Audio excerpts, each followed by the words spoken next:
Welcome to the quiet charm of the Cotswolds, where the teapots never cool and the secrets never quite stay buried. We'd love to know where in the world you're listening from. Do tell us in the comments below. And if these cozy mysteries keep you company in the evenings, do subscribe. It helps us brew up the next case for you. Now then, shall we begin? The rain was behaving like a petty bureaucrat that afternoon, interfering in everything without actually achieving much. It streaked down the windows of the Carsely village hall, where Agatha Raisin sat glaring at a plate of oat biscuits as if they were personally responsible for her humiliation. "Too ambitious," Mrs. Josephs had said, lips pursed tight enough to hold a paperclip after tasting Agatha's lemon drizzle cake. "It's not the Women's Institute bake-off, dear. We're just having a stall at the Spring Fete." Agatha, who prided herself on her baking only slightly less than her hair colour, had very nearly told her to stuff her oat biscuits where the sun didn't shine. Instead, she had managed a brittle smile and muttered something about keeping standards up. Now, trudging through the drizzle toward her cottage, she replayed the insult like a scratched record. The air smelled of wet earth and bruised daffodils. She wanted comfort, or, failing that, someone to quarrel with. That was when she noticed lights glowing in the freshly painted windows of Quince Cottage, newly sold to a couple from London who had swept in with matching wellies and the self-confidence of people who believed the Cotswolds existed for their weekend enlightenment. "Might as well introduce myself," Agatha muttered, tightening her scarf. "No harm in being neighbourly." Neighbourliness in Agatha's hands was rarely harmless. She rapped smartly on the door, which opened to reveal a woman who could have stepped out of a lifestyle magazine. Glossy bob, linen jumper, faint smell of eucalyptus. "You must be Mrs. Raisin," she said with a smile that stopped an inch short of warmth. "Do come in. I'm Anna Fairhurst. My husband's in the garden. Meditating, I think." "How very vigorous," said Agatha, wiping her shoes pointedly on the mat before stepping into the minimalist living room. Everything was white or beige, as if colour had been banished for bad behaviour. Anna poured tea into delicate mismatched cups, the sort people bought by the dozen to look authentic. "We're hoping to make the place self-sustaining," she said, "grow our own vegetables, live simply, reduce the noise of modern life." "Good luck with that in Carsely," Agatha said, sipping. The tea was herbal, naturally. "The noise here is gossip. It grows like nettles." Anna laughed a little too brightly. "I expect we'll bring a bit of modern thinking, don't you? Community yoga, mindfulness, that sort of thing." "We've got a yoga class already," said Agatha crisply, "though I've always suspected it's more about lycra than enlightenment." That earned her a flicker of amusement, or perhaps condescension. Anna leaned back, studying her visitor. "You have such bold style, so individual." Agatha stiffened. Compliments that began with "so" rarely ended well. "Thank you," she said coldly. "I prefer to think of it as timeless." "Of course," said Anna with the air of someone humouring a child's drawing. The conversation limped along, full of pauses that smelled faintly of competition. Mr. Fairhurst eventually appeared, bearded, placid, with a handshake like a damp flannel. He spoke earnestly about bees and local sourcing until Agatha's patience wilted entirely. "I'm afraid I must dash," she said, standing abruptly. "I've a casserole that won't cook itself." "We'll see you at the parish meeting, I hope," said Anna sweetly. "If I can bear it," muttered Agatha as she escaped into the rain. By the time she reached her gate, she was muttering again, this time about smug Londoners who think composting is a religion. The drizzle had thickened into proper rain, the sort that seeped into shoes and tempers alike. That evening, the gossip mill began its usual hum. At the Red Lion, the handyman, Joe Purvis, was holding forth about not being paid for some extra plumbing work at Quince Cottage. "Said I overcharged," he growled. "Next time they can fix their own pipes." At the same time, over in the village shop, Mrs. Cartwright confided that she'd heard Mrs. Fairhurst was far too friendly with the new yoga instructor from Evesham. "Young chap, muscles like marble," she whispered, as if that were proof enough. Agatha, picking up her evening paper, pricked up her ears. "Typical," she said aloud. "Bring city folk into the countryside and you get drama with your kale." Back home, she poured herself a generous glass of wine and settled by the fire. The rain rattled on the window panes, rhythmic and persistent. Somewhere in the distance a cat yowled, perhaps that sleek silver thing she'd seen prowling near Quince Cottage earlier. Agatha stared into the fire, the glow softening her annoyance into curiosity. There was something irresistible about other people's trouble, particularly when they'd been smug about their happiness. "Mindfulness, my foot," she murmured, tipping back the last of her wine. "They'll be at each other's throats before the daffodils are done blooming." And yet, as she blew out the lamp and trudged upstairs, she felt that peculiar tingle, the faint anticipatory hum that always seemed to precede disaster. Just after dawn, Doris Simpson came knocking, breathless and wide-eyed. "Mrs. Raisin, have you heard? That poor cat of theirs. It's been crying outside all night. No one's answered the door at Quince Cottage." Agatha, half in her dressing gown, half in indignation, set down her teacup with a clatter. "Well," she said grimly, reaching for her Mac, "I did say the rain was the least of our troubles." And with that, Carsely's newest storm had truly begun. That same morning broke clear and deceptively gentle. The Cotswold air smelled of damp leaves and yesterday's gossip, that faint, lingering perfume Carsely was never entirely without. Agatha Raisin, coat unbuttoned and spirits tentatively lifted by weak sunshine, was walking beside Mrs. Bloxby, who believed that fresh air and perspective could mend any mood. "Perspective," Agatha muttered, stepping around a puddle, "is overrated. I prefer results." Mrs. Bloxby smiled in that quiet, maddening way she had. "You sounded rather out of sorts last night. Lemon drizzle catastrophe." Agatha gave a snort. "If ambition is a sin, I'm going straight to hell." They were passing Quince Cottage when they noticed the small crowd gathering at the gate. Doris Simpson, Joe Purvis, the handyman, and a few other villagers, all buzzing like wasps around a jam jar. "Something's amiss," Mrs. Bloxby murmured. Agatha, never one to resist a scene, quickened her pace. The silver cat she'd noticed before was yowling pitifully on the doorstep. Thin smoke curled from the chimney, and a faint, acrid smell hung in the air. "They've not opened the door all morning," Doris said breathlessly. "And there's that smell. I thought it was a roast gone wrong, but now—" "Out of the way," said Agatha briskly, marching up to knock. The door rattled but did not give. "Locked from the inside," Mrs. Bloxby placed a gloved hand to her mouth. "Perhaps we should fetch someone. Professional." "Nonsense. If they've fainted or something, we can't just stand here waiting for the professionals to arrive."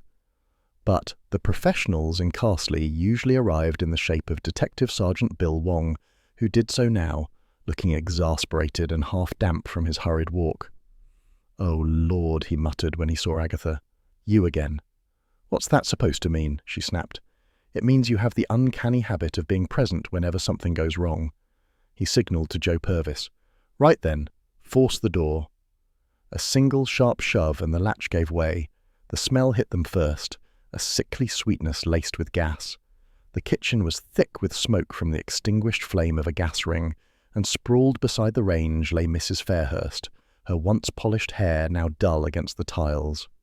"Stay back," Bill ordered, but Agatha was already peering around his shoulder. "Good heavens," she whispered. "How untidy." The scene offended her sense of order. Mrs. Fairhurst had seemed the sort who would have staged even her own fainting spell neatly. Bill knelt to examine the body. "Looks like an accident. Gas leak, perhaps. Maybe she fainted and hit her head." Agatha folded her arms. "Too neat. Look, she's wearing outdoor shoes and the window's shut tight. Who cooks with the window closed?" "People who don't expect visitors," Bill said pointedly. Mrs. Bloxby, pale but steady, glanced around. "Do you smell that? Lavender. It's quite strong." Agatha sniffed the air. The scent did seem out of place among the gas and smoke. Cloying, deliberate.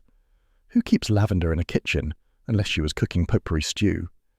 "Don't start inventing theories," Bill warned. "You're a witness, not a detective." "A witness with eyes," she retorted. The husband arrived an hour later, pale and shaking. He claimed he'd been away overnight in Bath on business. His car tyres were still wet with motorway grime, and he clutched his phone as though it might shield him. "I can't believe it," he kept repeating. "Anna was always so careful." Agatha studied him with narrowed eyes. His distress seemed theatrical, the sort of performance given by men who imagine tears can be managed like expense accounts. "You were in Bath?" she asked. "Yes, stayed at the Crescent Hotel." "How convenient," she said. "Plenty of witnesses to confirm your tragedy." Bill frowned at her. "Agatha." "What? I'm only helping." "By interrogating the bereaved? Someone has to, you never know, he might confess out of sheer politeness." But the man only shook his head, staring at the gas range as if it held the answers.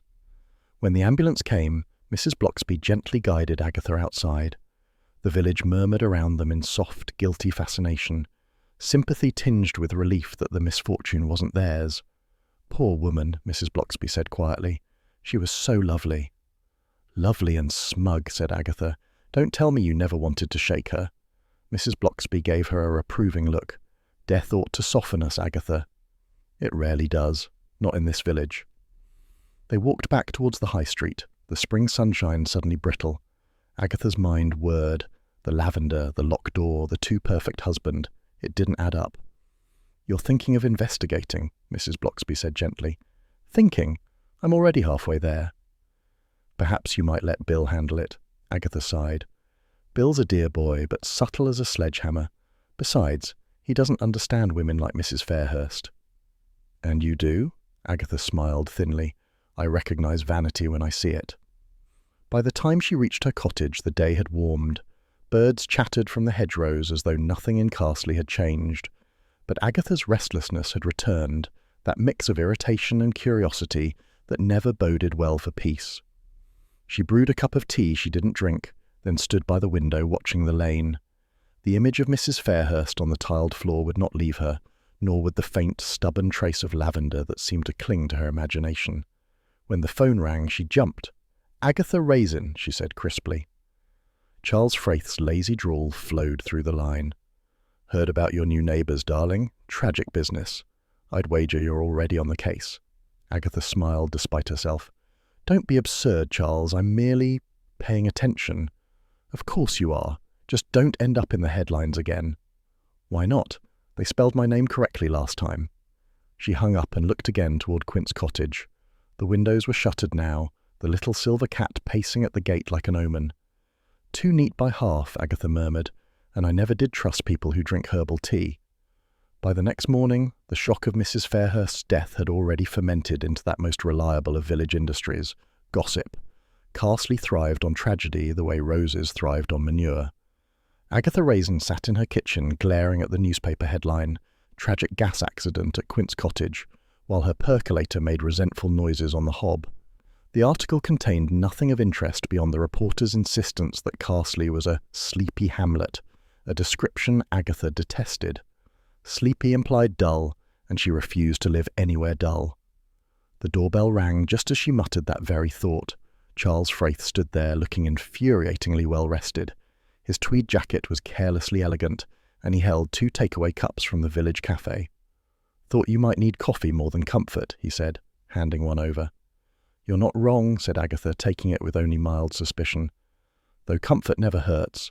Come in before the locals start inventing reasons for your visit." They sat opposite each other at the small table, the scent of coffee mingling with the faint lavender that still seemed to cling to her clothes since visiting Quince Cottage. "I heard you nearly got yourself gassed yesterday," Charles said with a lazy grin. "Hardly. I wasn't the one daft enough to turn a kitchen into a death trap.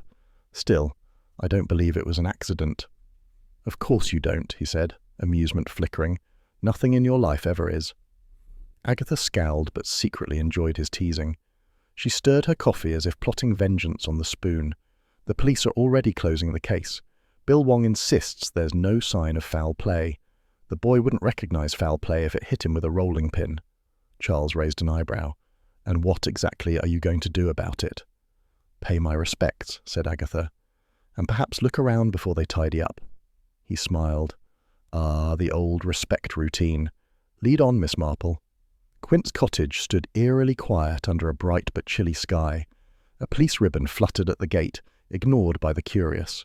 Agatha marched past it with the confidence of someone who believed rules were for other people.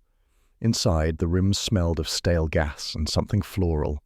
The curtains were half drawn, the morning light catching dust motes that danced like secrets. "Good heavens," said Charles, glancing about. "No wonder she died. This place feels like an advert for poor ventilation." "Hush," said Agatha, scanning the kitchen. Her sharp eyes picked out what others might have missed. A teacup in the sink with a half-cleaned rim, an expensive silk scarf tossed on the floor near the pantry, and an open packet of tranquilizers by the toaster. "What are you looking for?" asked Charles. "Something that tells me she didn't plan to die before doing the washing up," Agatha murmured. No woman like her leaves a kitchen half done. Before Charles could reply, a familiar voice sounded from the doorway. For heaven's sake, Agatha! Bill Wong stood there, exasperation plain. His dark hair was ruffled, and he carried the weary look of a man who had aged 10 years in 24 hours. You're contaminating a scene, he said. I'm observing, said Agatha stiffly. You're interfering. Someone has to, she said, folding her arms. You're about to chalk this up as a gas leak, aren't you? It was a gas leak, Bill said. Everything points to accident. Don't turn this into another crusade. Agatha bristled. You might at least consider— No, Bill interrupted. You might at least leave it for once. There was a moment's silence. Even Charles, usually glib, looked uncomfortable. Agatha's pride prickled like a rash. Fine, she said at last. I'll leave it, for now. But as they stepped outside, her eyes lingered on the garden path. The lavender border brushed against her coat, releasing that same cloying fragrance. For now, perhaps, but not forever. By mid-afternoon, gossip had spread faster than Wi-Fi. Mrs. Cartwright claimed the husband had been seen arguing with his wife the week before. Mrs. Josephs insisted it was suicide. All that modern mindfulness nonsense very destabilizing. Someone else suggested an affair with the yoga teacher. Agatha listened to fragments while buying milk at the shop, her lips pressed thin. Carsely's capacity for fabrication could rival Fleet Street's. Back home, the phone rang. Roy Silver's voice came bursting through, full of glee. Aggie, darling, just heard. Cotswold gas murder. Fabulous headline. You must let me pitch it to the press. It's not a murder, she said. Oh, but it will be if you're involved. You're the nation's accidental detective. It's practically your brand. Roy, not everything is about branding. Some of us still care about decency. Decency doesn't trend, sweetheart, he chirped. Anyway, if you find the killer, call me first. I'll get you page 3 in the mail on Sunday. Agatha slammed the receiver down, but couldn't help a small, reluctant smile. Moments later, Mrs. Bloxby appeared at the door, holding a plate of biscuits. I thought you might need company, she said gently. Agatha poured tea, feeling suddenly less formidable. The vicar's wife was the only person who could make her feel simultaneously chastened and comforted. I was only trying to help, Agatha said, stirring sugar she didn't need. Bill made me feel like a criminal. Mrs. Bloxby's expression was kind but firm. Sometimes, dear, curiosity can look rather like meddling. Agatha sighed. And what's wrong with meddling if it keeps people honest? Nothing, said Mrs. Bloxby, provided one remembers one's motives. Are you after justice or satisfaction? Agatha looked away. The truth was uncomfortable, a little of both. When Mrs. Bloxby had gone, the cottage seemed too quiet. Even the clock ticked reproachfully. Agatha busied herself with pointless tidying, the kind that masked thinking. She replayed every image from the cottage in her mind, the teacup, the scarf, the tranquilizers. The lavender smell lingered there too, unwelcome and insistent. Contaminating evidence, she muttered. Rubbish. Outside, the wind rose. Rain tapped faintly against the windows. She was about to draw the curtains when something slid through the letterbox and landed softly on the mat. A single folded sheet of paper, no envelope. She stooped to pick it up. The writing was neat, deliberate. Best leave Quince Cottage alone, Mrs. Raisin. Curiosity kills more than cats. Agatha stared at the note, her pulse quickening, part fear, part excitement. Oh, really? She said aloud. We'll see about that. And with that, the familiar gleam returned to her eyes, the one that usually meant Carsely's peace and quiet were finished for the foreseeable future. The next morning dawned with deceptive serenity. The Cotswold hills shimmered under a pale mist, the sort that promised warmth later, but began by making one's hair resemble damp string. Agatha Raisin stood at her bedroom mirror, frowning at herself, with the kind of concentration most people reserved for diffusing bombs. Yoga, she muttered darkly. The things I do for justice. The mirror gave no sympathy, merely reflected a woman tugging at her leggings as though they were a moral failing. The new yoga class at the Carsely Village Hall had been the latest invasion from modernity, all incense, candles, and whispered nonsense about centering energy. But rumours that the instructor had been Mrs. Fairhurst's lover made it irresistible bait. By the time she arrived, the hall was thick with chatter. The vicar's wife was unrolling a mat beside Doris Simpson, who was in alarming pink lycra. Agatha's own mat, hastily purchased that morning, still bore the scent of plastic and regret. Then he entered, the yoga instructor. Tall, tanned, and smugly beautiful, with a voice that suggested he was used to women listening. His name, predictably, was Luke. "Good morning, friends," he said. "Let's begin by finding stillness." Agatha gritted her teeth. Stillness was not her strength. Her attempt at downward dog resembled a woman hunting for lost spectacles under the sofa. Mrs. Bloxby, graceful as a heron, managed to look serene while Agatha's joints protested audibly. Luke drifted among the mats, murmuring encouragement. When he reached Mrs. Bloxby, he smiled in that slow, honeyed way that made Agatha's stomach twist. Not from jealousy, she told herself, but from indigestion. "Lovely form," he murmured. Agatha's competitive streak flared like a struck match. She straightened, wobbled, and collapsed sideways with a thump. "Mind your balance," Luke said kindly. "I was perfectly balanced," she snapped. "It's the floor that's uneven." A few giggles rippled through the room. Mrs. Bloxby reached down, murmuring, "Perhaps a gentler stretch, dear." After an hour of humiliation disguised as exercise, Agatha lingered as the others packed up. Luke was chatting with a group of adoring women, all pretending to seek advice about posture. Agatha waited until the crowd thinned. "You knew Mrs. Fairhurst," she began, casual as she could manage. He hesitated only slightly. "Yes. Anna came to class now and then. Terribly stressed woman, poor thing." "Stress?" "Her husband's business, I think. Money trouble, perhaps. She once said something about creative accounting, then laughed it off." "You saw her recently?" "Not for days," he said quickly. "Why?" "Oh, just curiosity," said Agatha, watching his eyes flicker away. She noticed the faint smell of lavender on his tracksuit, or was it the room itself? "Did you like her?" He smiled, professional and empty. "I like all my students." Agatha's eyes narrowed. "I bet you do." Before he could respond, Mrs. Josephs appeared in the doorway, breathless with self-importance.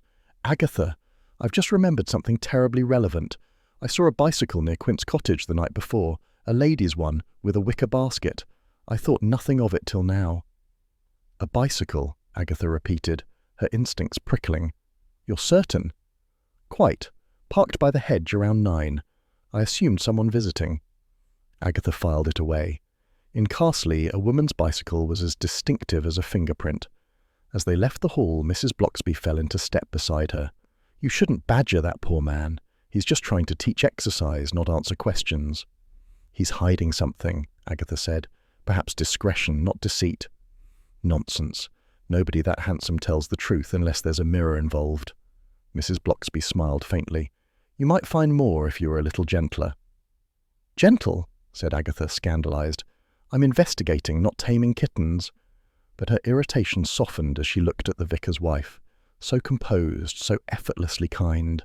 For all Agatha's bluster, she knew Mrs. Bloxby's quiet rebukes were often right. Back home, she kicked off her shoes and called Charles, intending to boast about her discovery. He naturally answered as if reclining on a chaise longue. "Darling, I'm still recovering from the image of you doing yoga. Should I send flowers or a chiropractor?" "Mock all you like," Agatha said. "That instructor knows something. And the Fairhursts were arguing about money. I'm sure of it. The husband's trips to Bath weren't nearly as long as he said." "Perhaps he was hiding a mistress," Charles suggested. "Perhaps she was," countered Agatha. "Half the village seems to think so." "Including you, no doubt." "Including me," she admitted. "But there's more to it. I can feel it." "You always can," said Charles. "Though to be fair, you usually stir up more than you solve." She ignored that. "There's something about lavender, too. Everyone smells of it lately." "Cotswold's in spring, my dear. Even murder is seasonal." Agatha laughed despite herself, a short, reluctant sound. For all his idle wit, Charles had a way of easing her mood, usually right before he annoyed her again. After dinner, she took her tea to the sitting room. The village lights shimmered faintly beyond the window, and for once Carsely seemed still. Yet her mind refused peace. The bicycle, the yoga man's denial, the Fairhursts' finances, they tangled together like badly rolled wool.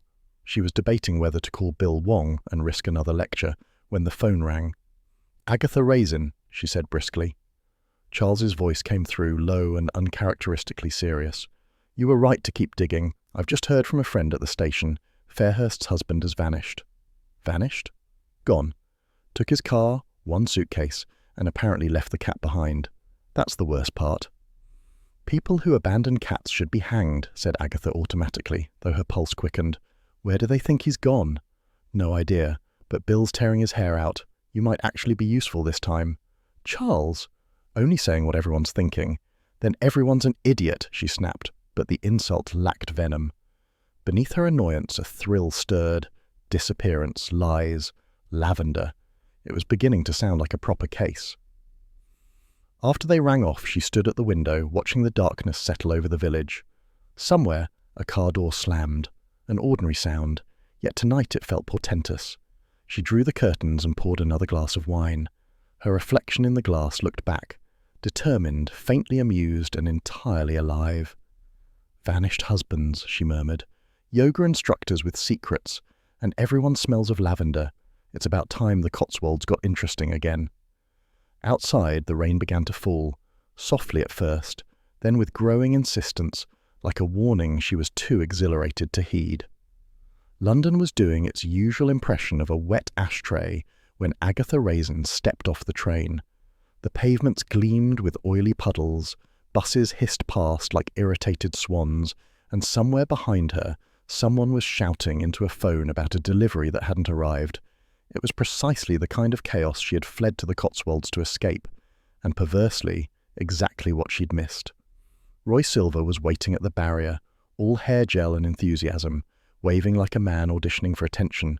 He wore a scarf patterned with something that might once have been tasteful, and his grin could have powered Oxford Street. Aggie, darling, look at you, so rural chic. Don't be ridiculous, she said. I've been on a train, not a tractor. Still, said Roy, linking his arm through hers, you've got that healthy Cotswold glow, or is it just fury? Either way, it suits you.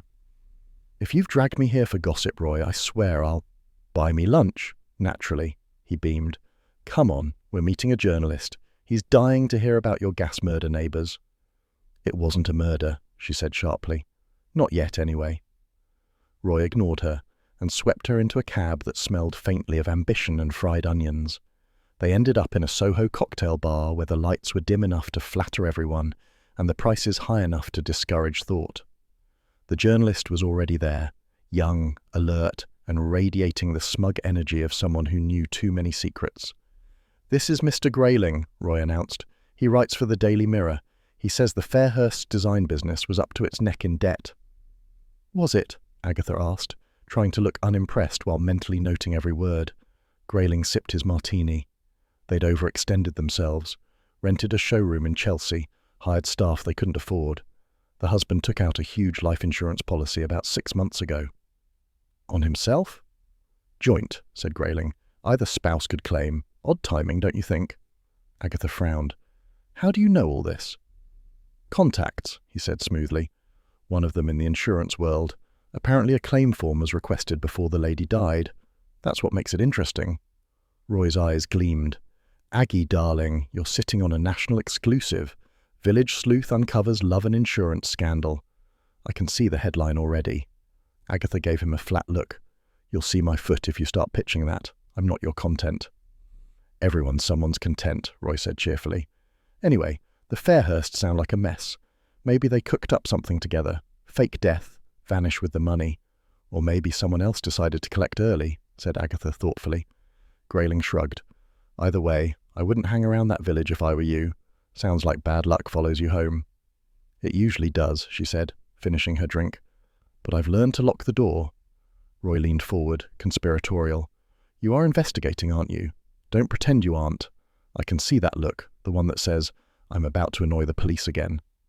Bill Wong will survive, she said briskly. He always does. And when you crack it, call me first, said Roy. Exclusive rights to the story. I'll even make sure they spell your name right this time. Agatha sniffed.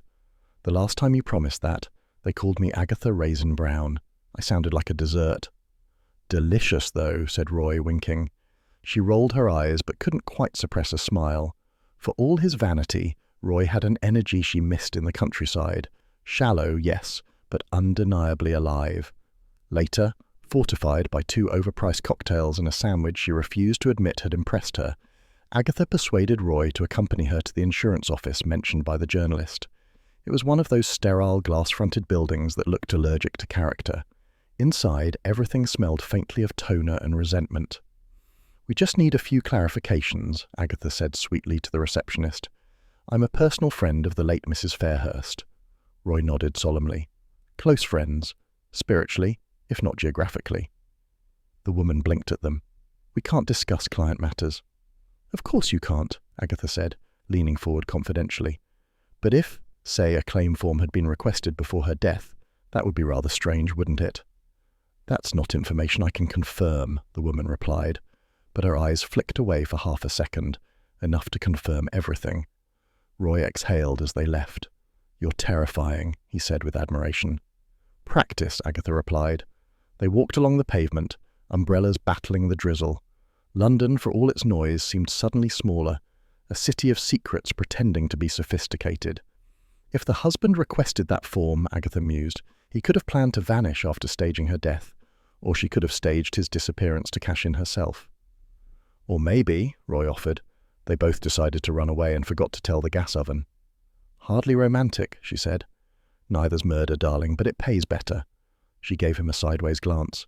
"You really are insufferable. And yet you adore me." Agatha sniffed but didn't disagree. By early evening, she was back on the train to Moreton-in-Marsh. The countryside unfolded like a watercolour rinsed of drama, hedgerows glistening, fields softened by mist. Yet her mind refused to rest. A pre-requested claim form, money trouble, a vanished husband. It was too neat, too deliberate. And what about the lavender? Always lavender. In the cottage, on the scarf, even clinging faintly to that yoga instructor. A coincidence, perhaps. But Agatha didn't believe in coincidences any more than she believed in age-defying moisturizer. She reached Carsely just after dusk. The village was quiet, windows glowing warmly, the pub sign creaking in the wind. Familiar peace wrapped around her like a blanket, slightly frayed, slightly itchy, but home. When she turned into her lane, though, that peace faltered. Her garden gate stood ajar. Agatha frowned. She distinctly remembered latching it before leaving. The path beyond was marked with muddy footprints, faint but clear, leading straight to her front door. "Oh no," she said aloud, heart quickening. The door wasn't forced, but the handle felt faintly damp as though recently touched. Inside, everything appeared normal at first glance, yet there was a subtle disarray, a cushion out of place, a drawer half open. Her papers shuffled. She moved cautiously through the cottage, every creak amplified by the hush. The scent of her own perfume hung faintly in the air, but underneath, something else, the unmistakable trace of lavender. In the sitting room, her eyes fell on the small wooden box where she'd kept the anonymous note. It was open, empty. She stared at it, anger overtaking fear. "You cheeky devils," she muttered. "Break into my house, will you? Steal my evidence?" The cat next door meowed through the window, startled by her voice. Agatha exhaled sharply, forcing her shoulders to drop. "Calm down," she told herself. "You're not in danger, just being intimidated," which, frankly, is flattering. Still, she locked the door, double-bolted it, and poured herself a large whiskey. Outside, the wind rose, rattling the branches like applause for her own recklessness. She raised her glass toward the window. "Whoever you are," she said softly, "you've picked the wrong woman to scare." Then she turned out the light and sat in the dark a while, the faint scent of lavender lingering, like a signature left behind. Carsely had a particular way of turning on its own, a kind of genteel savagery wrapped in smiles and sponge cake. By the following week, Agatha Raisin found herself the subject of whispers that seemed to rise from the very hedgerows. It began innocently enough, a glance here, a murmured remark there, the subtle silence when she entered the shop. But by Tuesday, even the postmistress had started addressing her in tones usually reserved for the newly bereaved or the recently guilty. The final insult came in print. The Cotswold Courier, a paper Agatha had long despised for its fondness for euphemism, ran a short but poisonous piece under the heading, "Village Tragedy. Did local sleuth push too far?" "Known for her interfering ways," Agatha read aloud, pacing her kitchen. Mrs. Raisin was among the last to see the deceased alive, and is said to have argued with her days before the tragedy. She slapped the paper down. Argued. I gave that woman one piece of friendly advice about decor. Apparently that's a death sentence now. Charles, lounging at her table with his habitual air of well-fed indifference, said mildly, "To be fair, Aggie, you do tend to shout when giving advice." "It's called passion," she snapped, "and don't call me Aggie." "You'll have to admit, though, it's rather delicious. The village femme fatale accused of driving her rival to the gas oven." "You're enjoying this far too much," she said, glaring. "I enjoy most things," said Charles, sipping his coffee. "But if you want the gossip to stop, you'll need to prove it wasn't an accident." Agatha folded her arms. "Exactly what I intend to do. I'll clear my name and wipe that smirk off every face from the vicar's wife to the butcher's assistant." "Do be careful," Charles murmured. "Reputation's one thing. Being run over by a killer is quite another." "Oh, don't be melodramatic," she said, though later she would recall the remark with irony. Her first stop was Bill Wong, who looked weary enough to be on the verge of retirement at 35. He greeted her with a sigh that implied she'd arrived precisely as expected. "Before you say anything," he began, "I already know what you're going to ask." "Then save time and tell me," she said, planting herself in the chair opposite his desk. Bill rubbed his forehead. "Between us, the gas tap was tampered with. Scratches around the fitting, residue from some kind of tool. But there's no clear sign of entry, and no fingerprints worth mentioning. The official view remains suicide." "Suicide?" Agatha scoffed. "You'd have to be half-witted to swallow that. She had a wardrobe full of cashmere and a husband full of excuses. People like that don't kill themselves, they redecorate." "Agatha, for heaven's sake, this isn't one of your theories." "It's exactly one of my theories," she interrupted. "You know as well as I do the husband's story doesn't add up. And what about that lavender scent? Did your forensics people even notice?" Bill gave her a long, level look. "You really should let us handle this." "I tried that once," said Agatha, rising. "You arrested the vicar." She swept out before he could reply, leaving him muttering something unprintable under his breath. By evening, the whispers had turned into open hostility. When Agatha entered the Red Lion, conversations dipped like curtains at a draught. The landlord gave her a hesitant smile. "Evening, Mrs. Raisin. Usual gin and tonic?" "Large," she said curtly. She sat near the fire, pretending not to notice two women at the bar discussing her in that careful, half-loud way meant to be overheard. "Terrible business," said one. "They say she frightened that poor woman to death." "Always sticking her nose in," said the other. "And those clothes, trying to look 20 again." Agatha clenched her glass so hard she nearly cracked it. At the next table, two men were talking about the Fairhurst renovations. "Ruined the cottage, they did," one grumbled. "All that modern nonsense, spotlights, skylights. Place was fine before." "And they stiffed Joe Purvis for payment," the other replied. "I'd have throttled them myself." Agatha's ears pricked up. The handyman again. A temper, a motive, and tools enough to tamper with anything. She leaned toward them. "Excuse me," she said sweetly. "You mentioned Joe Purvis." The men glanced at her warily. "No harm meant, Mrs. Raisin," said the first. "Just talking. He's not a bad lad, really. Had a few drinks. Said some things he shouldn't." "What things?" "Oh, that if he ever saw the Fairhursts again, he'd sort them out proper. You know how men are after a pint or six." "Indeed I do," said Agatha. "Thank you, gentlemen." She finished her gin and rose with dignity, though the heat of humiliation burned under her skin. Outside, the night air felt raw. The drizzle had turned into a steady fall, soaking her coat and dulling the lamps along the lane. She walked toward Quince Cottage, unwilling to go home yet. The street was quiet, except for the hiss of tyres on wet tarmac. As she neared the hedge bordering the property, something pale caught her eye. A glove, gardening type, torn at the thumb. She bent to pick it up, noticing the mud caked along the wrist and, faintly, a smear of something darker. "Well, well," she murmured. "Joe Purvis, perhaps you've been busy after all." She slipped the glove into her pocket and turned back toward her cottage, already imagining Bill's face when she presented it. But Carsely wasn't done tormenting her. Halfway home, she passed the lamplit window of the shop and saw her own reflection staring back, damp hair plastered, mascara smudged, expression fierce.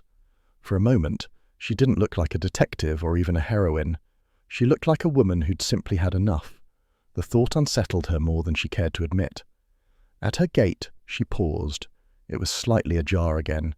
She frowned, closing it firmly, though her mind buzzed with the day's insults. She was about to head inside when she heard an engine in the lane. Headlights flared behind her, dazzling, too close, too fast. Agatha froze. The car came round the bend like a bullet, tires hissing on wet gravel. For a sickening instant she saw nothing but glare and motion. Then it swerved, missing her by inches, splashing muddy water up her legs as it sped away into the dark. Her heart hammered. She stood trembling, breath misting in the cold air. Deliberate, she whispered. That was deliberate. When she finally managed to move, she went inside, locking the door and drawing the curtains with shaky hands. Charles's teasing words came back. Being run over by a killer is quite another. She poured herself a whiskey and sat down, forcing calm. Someone wanted her scared, which meant she was getting closer. For a moment, the warmth of the fire softened her resolve. She caught sight of her reflection again, not fierce this time, but weary, with a flicker of loneliness beneath the defiance. "You're not beaten yet," she told herself quietly. Outside, the rain intensified, drumming against the window like stubborn applause, as if the whole village were still talking, still doubting. "Let them," she said aloud. "I'll give them something to talk about." She lifted her glass, almost smiling. To gossip, the only thing in Carsely that never dies. And with that, she drank to her own infamy, the fire crackling as the rain pressed harder against the glass, washing the day's spite into the gutters. The evening air had the heavy stillness that follows rain, the kind that makes every lane glisten and every sound travel twice as far. Agatha Raisin stood at her window, arms crossed, glaring at the damp world outside as though it had personally offended her. Behind her came the unmistakable pop of a cork. "I said no more wine, Charles." "It's whiskey," said Charles Fraith, already pouring 2 glasses. "Different sin entirely." "And why are you still here?" "For your protection, naturally." He handed her a tumbler and smiled, the kind of smile that had probably charmed generations of unsuspecting women and barmaids. Agatha took the glass but narrowed her eyes. "I've been protecting myself for 50 years, thank you. I hardly need a self-satisfied aristocrat cluttering up my sitting room." "Cluttering up," he said mildly, settling into her armchair. "You wound me. I'm the best company in Carsely, possibly in England." She snorted, sitting opposite him. The fire cracked obligingly between them. The comfort of it irritated her. It made everything feel almost domestic. "If you must stay," she said, "at least make yourself useful. What do you think happened to Mrs. Fairhurst?" "You mean aside from being dead?" "Charles." He swirled his whiskey thoughtfully. "Insurance fraud, perhaps. The husband disappears, the wife dies, someone gets rich. Or maybe blackmail. She seemed the type to collect secrets like scented candles." "She was a bully with a manicure," said Agatha. "And I'll tell you something. Someone wanted her quiet, but not dead in a neat little accident. That note on my door proves it." "Notes, whiskey, late-night visitors," said Charles, lounging deeper. "You're becoming quite the film noir heroine." "If you're not careful, I'll become your widow," she snapped, though a reluctant smile tugged at her lips. The room fell into a companionable silence broken only by the ticking clock and the occasional creak of the cottage. Outside, a fox barked, sharp and eerie. Charles glanced at her. "You should lock your doors, you know." "I always do." "Do you? Then how did they get in last time?" That silenced her more effectively than whiskey. The next morning dawned pale and listless, as though even the sky was tired of village scandals. Agatha woke to the smell of frying bacon, Charles's idea of chivalry. "You're staying too long," she grumbled, entering the kitchen. "And yet," he said, buttering toast, "you look far too pleased to see me." "Only because you're feeding me." "Ah," he said, "the foundation of all enduring relationships." She ignored him, reaching for her coat. "I'm going to see Joe Purvis." "The handyman? Isn't he your latest suspect?" "Possibly. Or he's a fool who's being framed. Either way, he's my only lead." "Want company?" "No. Someone has to guard the bacon." Joe Purvis lived in a converted shed behind the old dairy on the edge of the village. Agatha found him in the yard, cleaning mud from his boots with a stick. His face was lined like a well-worn map, and his eyes had the wary look of someone used to being blamed. "Mrs. Raisin," he said, visibly uneasy. "I heard you've been asking about me." "Relax," said Agatha. "I'm not here to arrest you, yet." He gave a hollow laugh. "Everyone else seems ready to. They all think I killed her." "Did you?" "Course not. I wouldn't hurt a fly. Maybe a spider, but not a person. I did some work at that cottage, sure. Bit of plumbing, fixed the window catch, but they owed me money, not enough to kill for. You were seen shouting at them. Aye, and I was drunk. Ask anyone at the Red Lion, I was there till closing that night. Ask old Doris. She poured me into a taxi herself. You're saying you never went near Quince Cottage that evening? Joe hesitated, then rubbed his hands together. Not near, no, but I did see someone. A figure slipping out the side gate around 11. Not the husband, though. Taller, slimmer.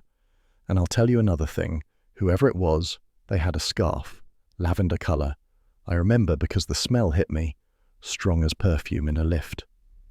You're certain? As certain as a man can be who'd had 6 pints. You realise that's not a confidence-building statement. He grimaced. I know how it sounds, but I'm telling you the truth. I didn't do it. Someone's trying to put it on me. And who would that be? Anyone who wants me quiet. I saw more than I should have, didn't I? Agatha studied him. The man looked genuinely frightened, hands trembling slightly, eyes darting toward the hedgerows as if expecting company. All right, she said at last. Stay put, and for heaven's sake, stay sober. As she turned to go, he added, Be careful, Mrs. Raisin. You stir things up and you'll get burned. People round here forget quick, but they punish slow. Back in Carsely, Agatha's thoughts tangled like brambles. A lavender scarf again. Whoever was behind the death seemed determined to leave that scent everywhere, as if taunting her. Bill Wong found her later that afternoon outside the shop, glaring at the notice board where the Cotswold courier had pinned yet another smug update. Don't start, she said. I wasn't going to, he replied mildly, though if you must know, your name's still coming up more than the victims. Wonderful, she said bitterly. Perhaps they'll engrave me on the tombstone next. Bill's expression softened. I know it's unpleasant, but seriously, Agatha, stop. You're in the middle of something that's turning ugly. So what's new? I'm not joking. The husband's still missing, the locals are spooked, and someone's trying to scare you off. They'll have to try harder. Promise me you'll be careful. Fine, she said, though her tone made it sound anything but. And don't go harassing Joe Purvis. He's harmless, she said. Besides, he saw something. Bill frowned. Saw what? A figure leaving Quince Cottage. Lavender scarf. Too tall to be the husband. Bill exhaled. Or too drunk to tell the difference. Oh, shut up, Bill. You always spoil a good clue with logic. He almost smiled. It's a terrible habit. By the time evening fell, Charles had opened another bottle and was playing jazz far too loudly for Agatha's taste. You realise, she said, entering the sitting room, that's not background music, it's psychological warfare. Nonsense. It's atmosphere. Detectives always have theme music. I'll have tinnitus, she said, lowering the volume. She told him about her visit to Joe Purvis, the lavender scarf, and Bill's warning. Charles listened, uncharacteristically serious. You're right about one thing, he said at last. This isn't random. Someone's moving pieces and you're standing in the middle of the board. Lovely image, she said. Do I at least get to be the queen? Knight, perhaps, he said, always charging in diagonally. She laughed, genuinely this time. For a moment the tension melted. Then she noticed his eyes drift toward the window. What? She asked. Thought I saw something. Probably just a cat. But when she looked, there was nothing, only the faint shimmer of mist gathering in the lane. Later, after Charles had gone up to bed, and after Agatha had convinced herself she wasn't imagining footsteps outside, she went to check the door one last time. It was locked, the latch firm, and yet, when she looked up, her heart gave a small jolt. Pinned to the wood, beneath the porch light, was a lavender sachet, small, neat, tied with purple ribbon. A folded note was tucked beneath it. Her fingers trembled as she pulled it free. Keep sniffing, and you'll end up like her. For a long moment, she stood motionless. Then she took the sachet, threw it into the fireplace, and watched it burn, a thin thread of smoke rising, sweet and sinister. Charles's voice floated down the stairs. Everything all right? Perfectly, she called back, forcing cheerfulness.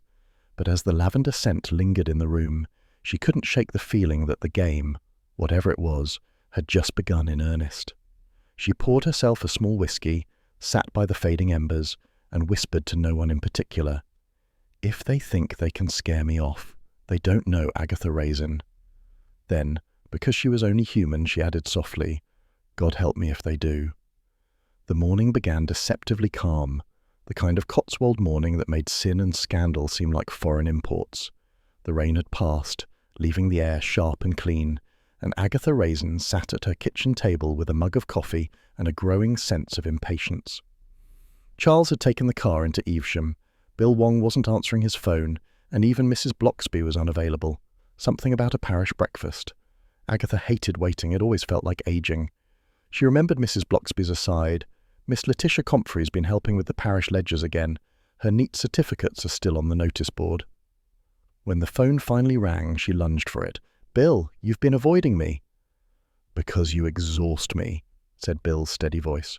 But if you must know, I've just left headquarters.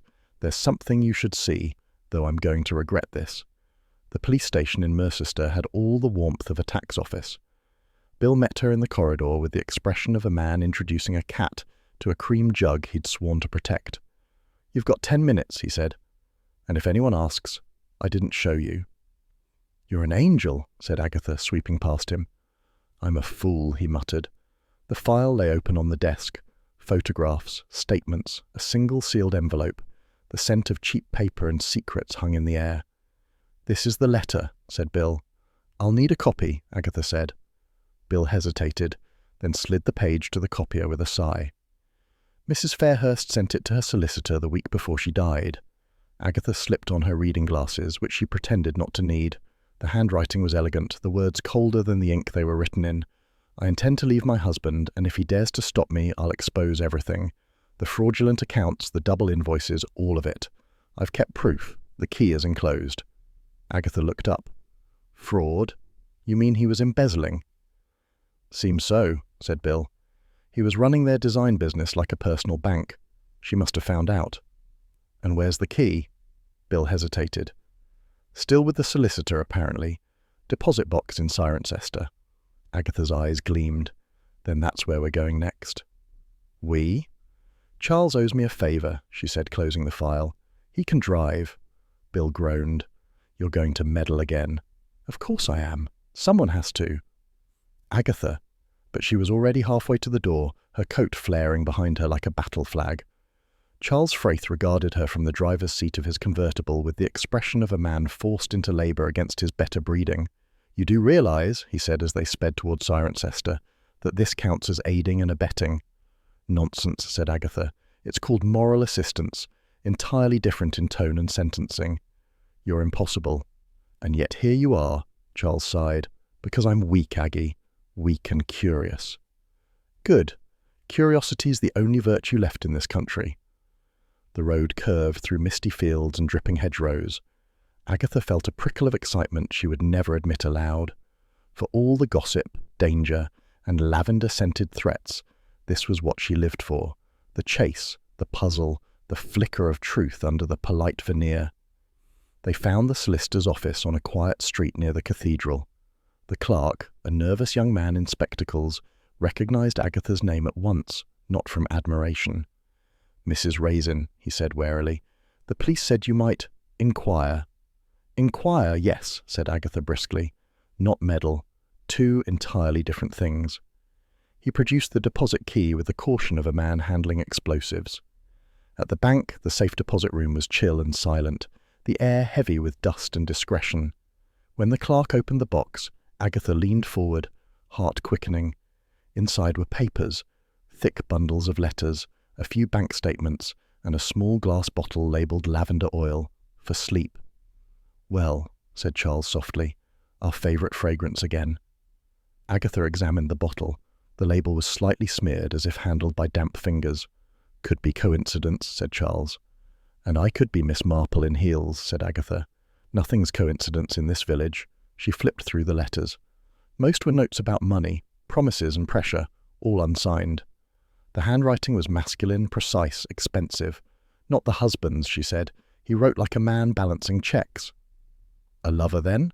Or an accomplice? Either way, he's connected. She pocketed one letter, just for safekeeping, she told herself, and they left. Back in the car, the phone buzzed. Roy Silver's voice burst through like a trumpet. "Aggie, darling, stop everything. I've got news. The missing husband's been spotted in France." France? Marseille, to be precise. Trying to withdraw funds from their joint account. The French police confirmed it. You're officially investigating an international fugitive. "You're officially unbearable," said Agatha. "How on earth do you know this?" "Journalists, connections, charm, the usual. You're welcome. I'm already writing the headline, 'Village Sleuth Hunts Lavender Killer Abroad.'" "There's no killer abroad," she said, but her voice lacked conviction. "Oh, darling, there's always a killer abroad. Keeps life interesting." He hung up before she could argue. Bill rang back an hour later, his tone clipped. "The Marseille withdrawal was on a cloned card. We found Fairhurst's car abandoned near Dover, and a body pulled from the harbour at New Haven. ID's pending, but the watch and paperwork are his." Agatha gripped the phone tighter. "So, he never made it to France at all?" "No," Bill said. "And whoever used that card wanted us to think he did." Charles gave her a sidelong look. "Well, that complicates things." "Unless," said Agatha slowly, "it's not him." "How do you mean?" "Think about it. If he's been missing all this time, living off stolen money, why suddenly appear at a bank he knows is being watched? Because he's stupid?" "No. Because someone wants us to think he's alive." Charles drummed his fingers on the wheel. "You're suggesting someone's using his identity." "Exactly. But who? Someone with access to his details, his signature, perhaps his passport." "Which narrows it down to half the population of England these days," said Charles dryly. "Don't be obtuse. It has to be someone close to them both. Someone who knew about the insurance and the fraud." "The lover?" Agatha nodded. "If those letters are anything to go by, yes. And if that lavender oil was used to drug her, then she might have been murdered by kindness," he finished. They drove on in thoughtful silence. The countryside rolled by, a blur of wet stone walls and sheep that looked smugger than usual. Agatha felt the strange thrill of being on the edge of revelation, that delicious, maddening space where truth hovered just out of reach. "You know," said Charles after a while, "most people retire to the Cotswolds for tranquility. You seem to have imported mayhem instead." "Tranquility's for the boring," she said. "Besides, it doesn't last. Something always bubbles under the calm. I just prefer to get there first." By the time they reached Carsely, dusk had folded itself over the village like a wool blanket. Agatha climbed from the car, stiff but triumphant, clutching her bag as though it contained treasure, which in a way it did. Charles followed her to the gate. "So what now, oh fearless one?" "I'm going to read those letters properly," she said, "and then I'll call Bill. If the husband's dead, and someone's pretending to be him, we've got a killer clever enough to play the living." "And dangerous enough to write in lavender," Charles added.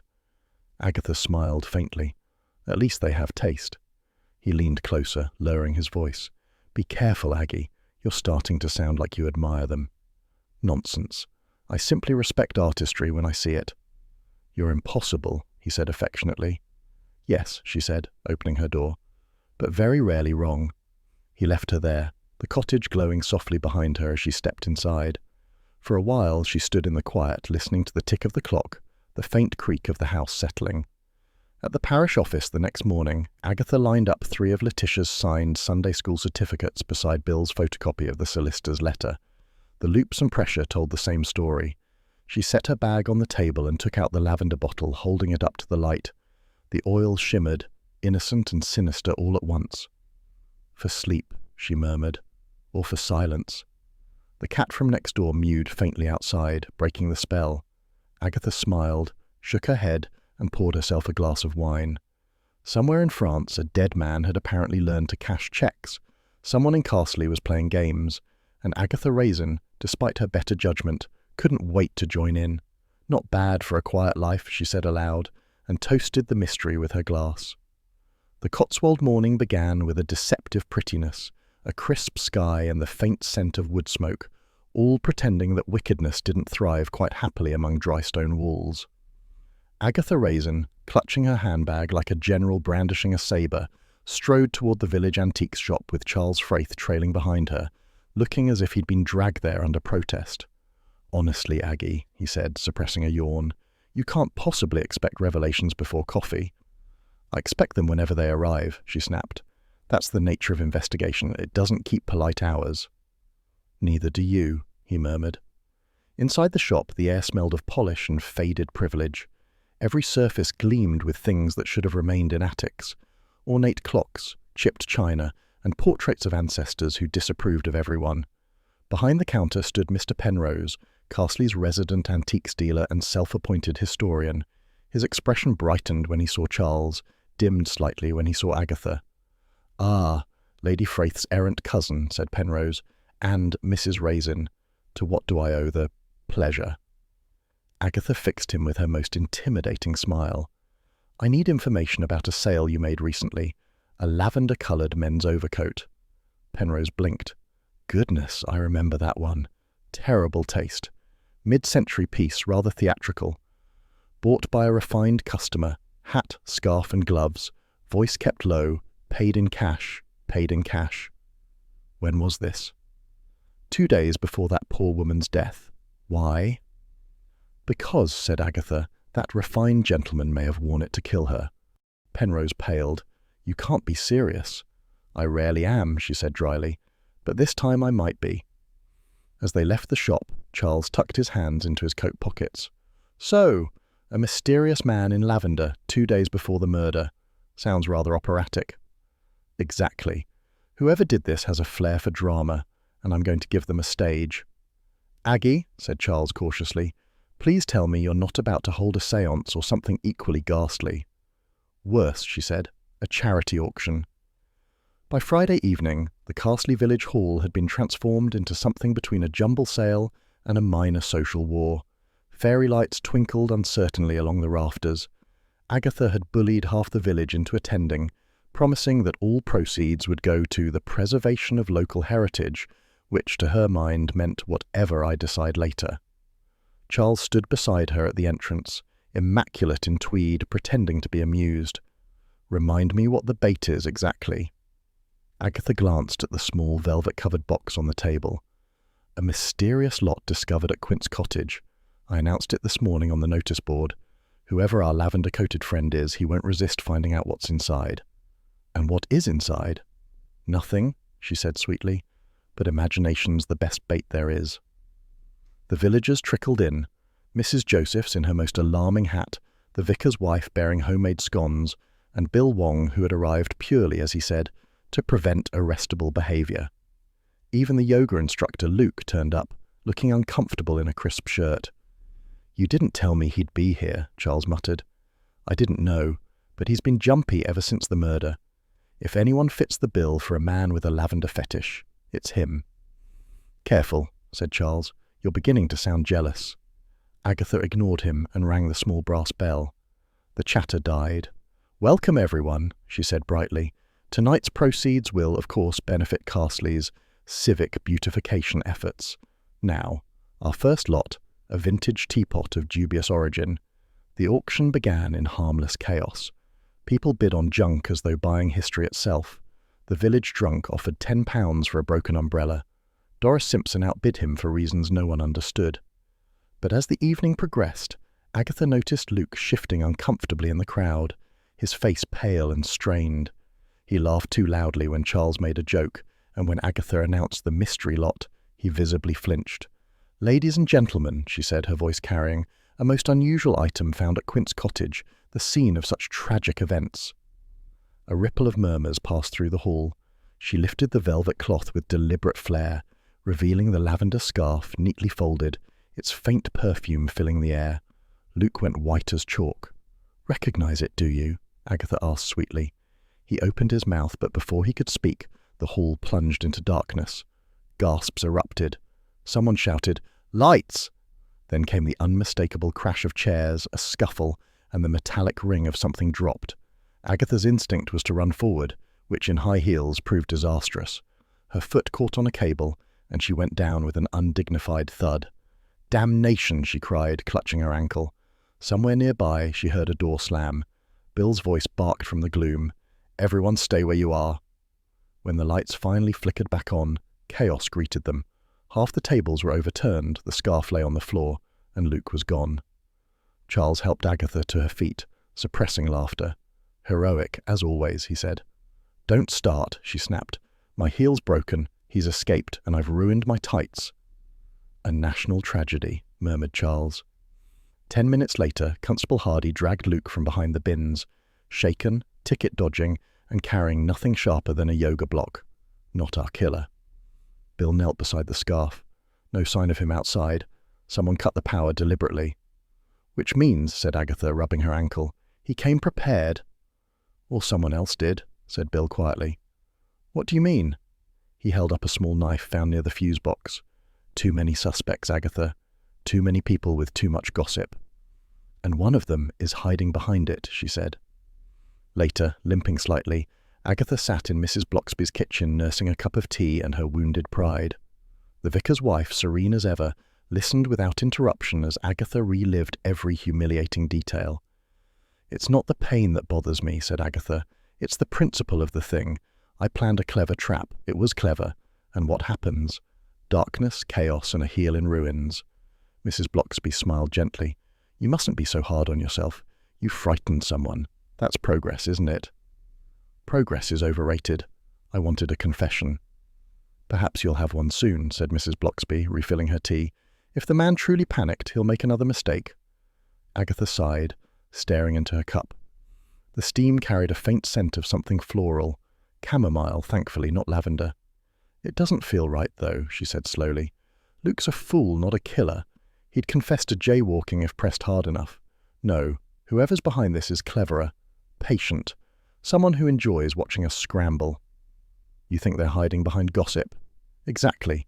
They feed it, twist it, make everyone suspect everyone else. It's genius, really. If I weren't so cross, I'd admire it. Then perhaps you're closer than you think, said Mrs. Bloxby softly. Agatha looked up, catching the vicar's wife's calm gaze. Do you ever wonder, she said, why I can't just bake cakes and mind my own business like everyone else? Because, said Mrs. Bloxby, you'd be bored within the hour.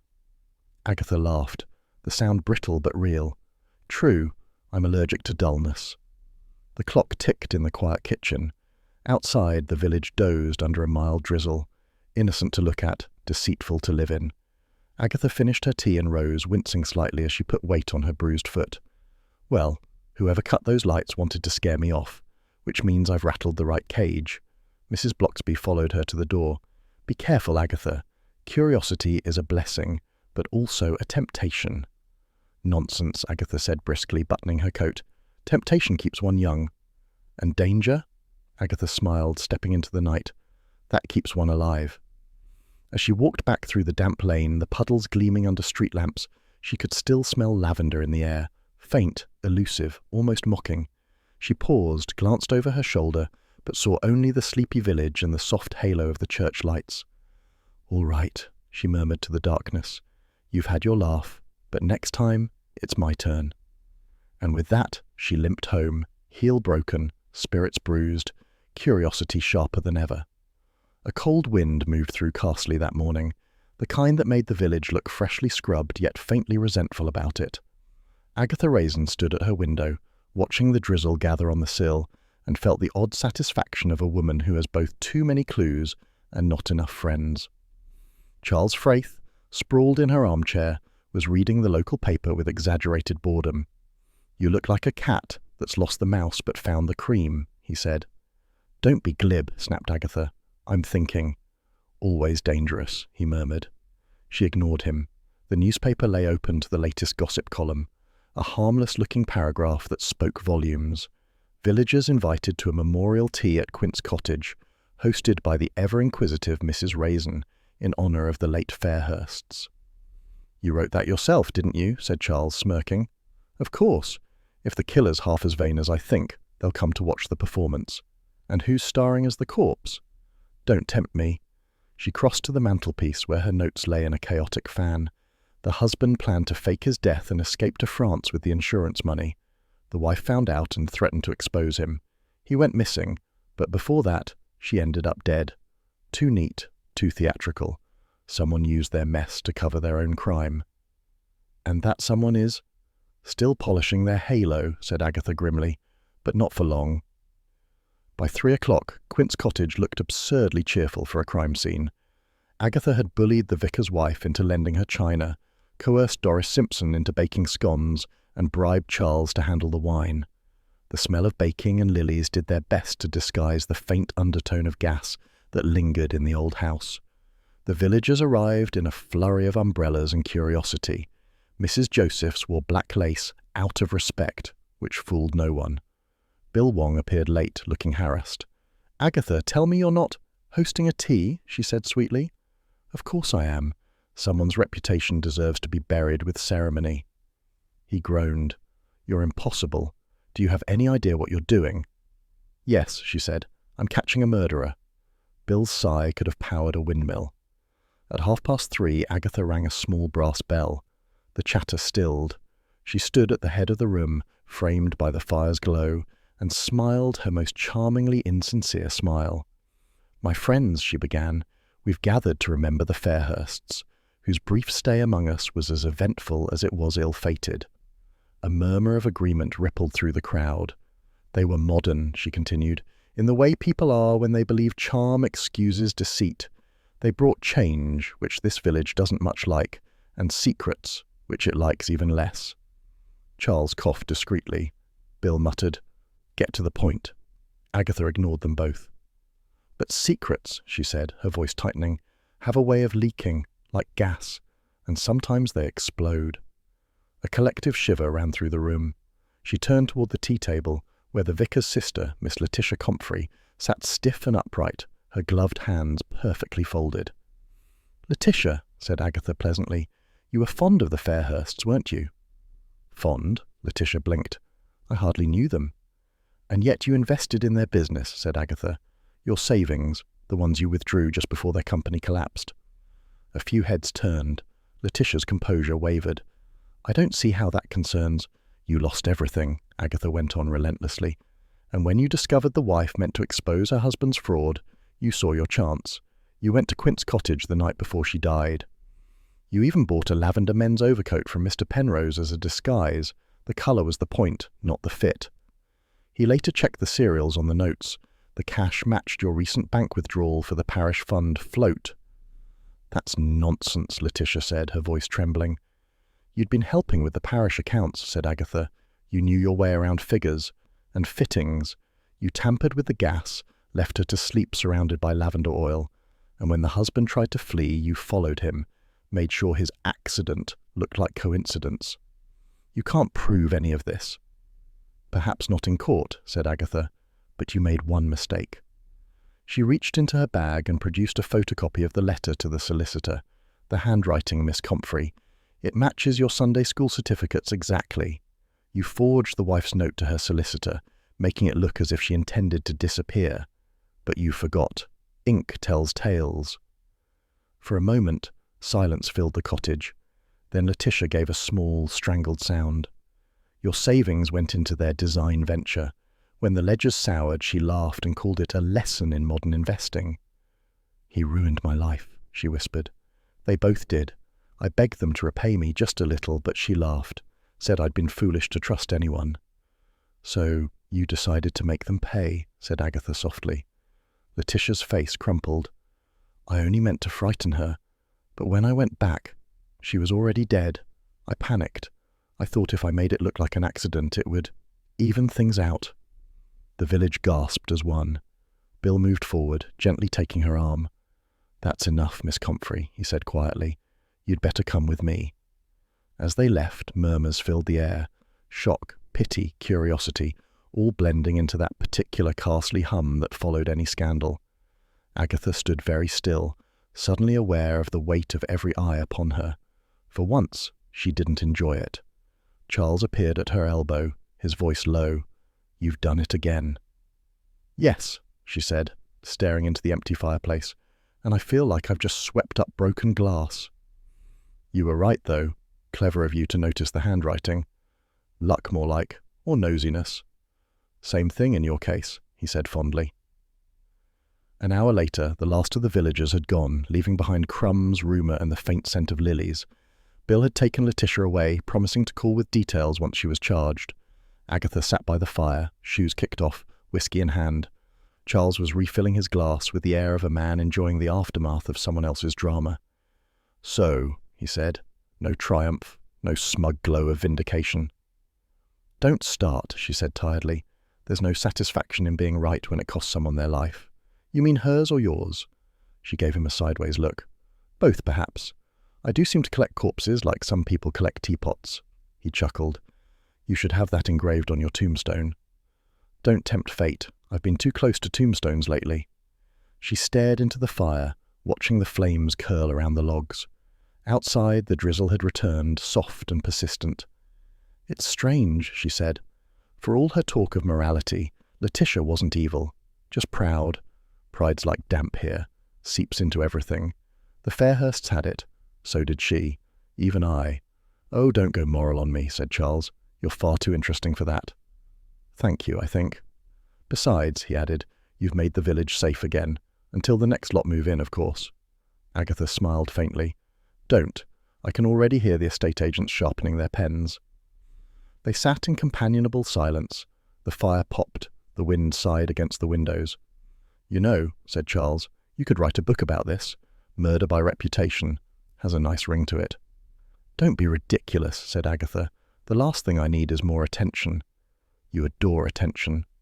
"Perhaps," she admitted, "but not tonight." He raised his glass. "To justice, then." "To gossip," said Agatha. "It's faster." They clinked glasses, and for a moment the mood softened, the way it always did after chaos, when everything briefly felt normal again. Then Agatha sighed and leaned back. "You know, Charles, I sometimes wish I were one of those women who find contentment in baking or bird-watching." "You'd last 10 minutes," he said. 5, she corrected. The firelight flickered across her face, softening its lines. "Still," she said quietly, "I don't think I like seeing what pride does to people. It starts as something small, wanting to be respected, admired, then it eats you alive." "You're talking about her?"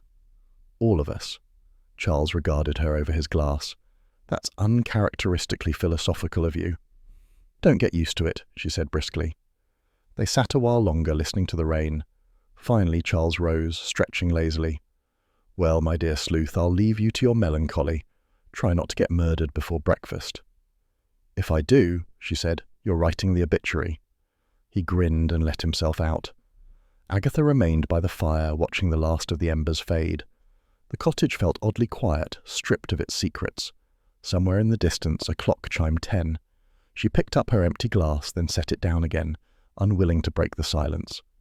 Carsely would wake tomorrow with new gossip about Letitia's confession, the memorial tea, her own intuition. By the weekend, the story would have changed entirely. Someone would have sworn they'd always suspected the vicar's sister, and Agatha would once again be the village's inconvenient truth.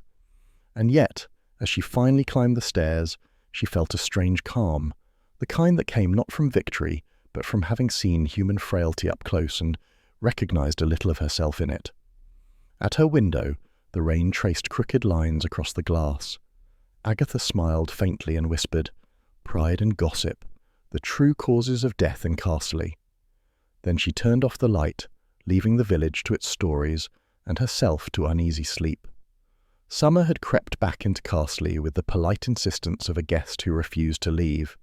Roses leaned lazily over garden gates, bees dozed on lavender, and the village, as if embarrassed by its own recent melodrama, busied itself once more with the truly vital matters of life, namely, the Women's Society bake-off. Agatha Raisin sat in her garden, glaring at her hydrangeas as though they'd been personally responsible for the entire Fairhurst fiasco. A jug of iced tea perspired on the table beside her. The sun was warm but not trustworthy, and she wore a hat large enough to shade her from gossip. Charles Fraith lounged nearby, newspaper in hand, wearing an expression of studied relaxation. "You're famous again," he said, folding the Evesham Echo with a rustle. "Local woman solves lavender murders. That's you, in case you were wondering." "Lavender murders," Agatha muttered. "Sounds like something you'd wash your smalls with."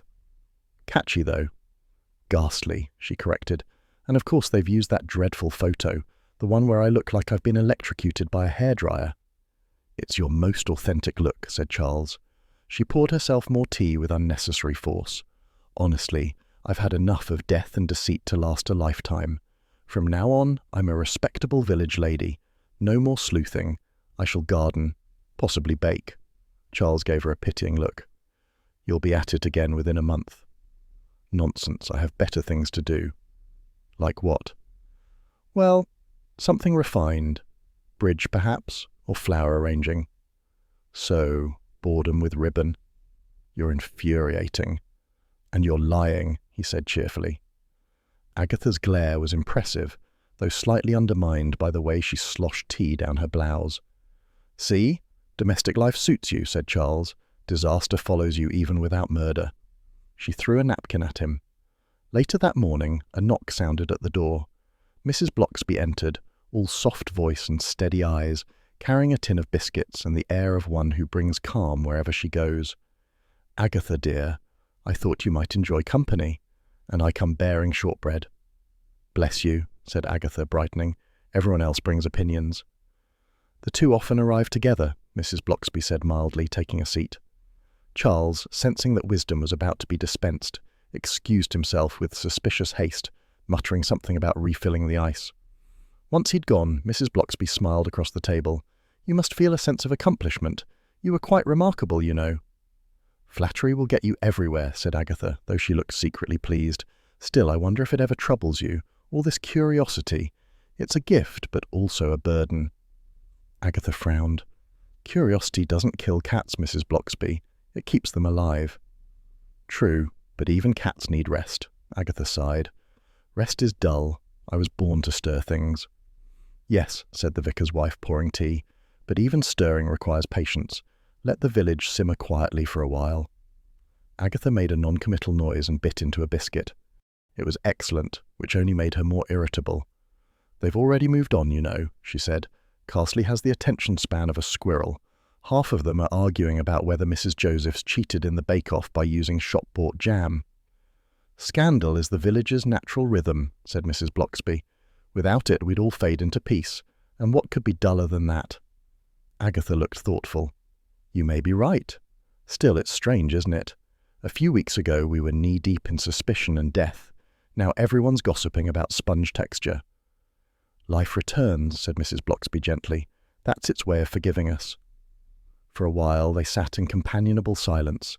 A bee bumbled past, drunk on pollen and indifference.